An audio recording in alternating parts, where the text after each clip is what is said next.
BC is now launching an investigation after an article in the Globe and Mail exposed ways the market has been used to launder money from illegal drugs. The article alleges drug dealers loan their cash mainly to wealthy immigrants or tourists and use the borrower's property as collateral. When the property is sold, the loan is paid back in clean money. The RCMP estimates between $5 and $15 billion is laundered in Canada each year. It's an example of narconomics. For more on the narconomics going on here in Canada, we're joined by University of Windsor law professor Bill Bogart. Bill, thank you for being here. Good morning. You have not been surprised about this revelation, have you? No. What is it about this that you sort of say, well, I knew this was going on? Well, I think when you have the illicit drug trade that's worth billions of dollars, you almost always have some form of money laundering. And sadly, we know that BC is the epicenter of the opioid epidemic. Most of this money seems to be associated with fentanyl, which sadly we all know is deadly. And these predators, because they are predators, are earning millions of dollars from this illicit drug trade, and then they have to take this dirty money somehow and clean it up. So then you have money laundering. But is this the use of the real estate market? Is this something fairly novel? Well, I think it is fairly novel, and again, though, perhaps not surprising because of the hot Vancouver real estate market. I should say, though, that we'll see where this independent investigation goes. This individual is also charged with looking at casinos in BC because there's been some allegations around casino activity as well. But the money laundering federal statute is under review, and the bureau attached to that statute actually suggests that the money is being laundered in ways other than or in addition to the Vancouver real estate. So there's a number of ways it can be done. And what could some of those other ways be?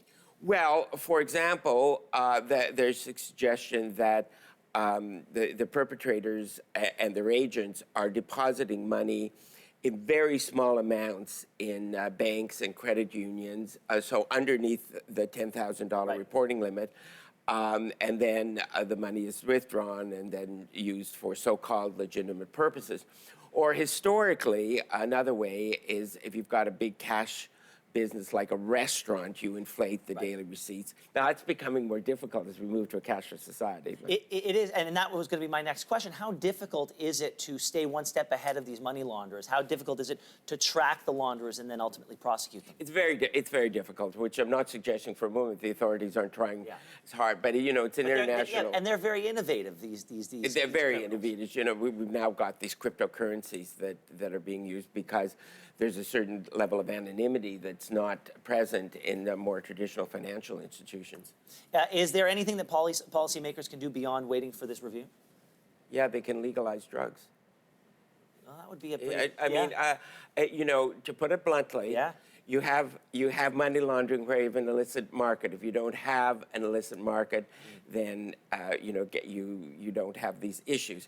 And with fentanyl, we have to move and take very aggressive steps. So that, for example, the British Columbia Centre for Disease Control has now had authorization to put hydromorphone into dispensing machines so that people who are dependent can get these drugs while they're trying to be stabilized, while they're trying to get counseling, but they don't go to the street and purchase them is the point. But we know that the NDP, federal NDP, has said that they would explore the legalization. Jagmeet Singh has said that he would explore the legalization of all drugs. We know that the Liberals have said they're going to stop at marijuana, and as far as I can tell, the Conservative Party of Canada has said that that's not on the table for them. So let's assume for a moment that that is not a public policy that we're going to be exploring anytime soon. Short of that, is there anything that the government could do to stop these launderers? No, but Ben, the point is that there's very specific activity around opioids.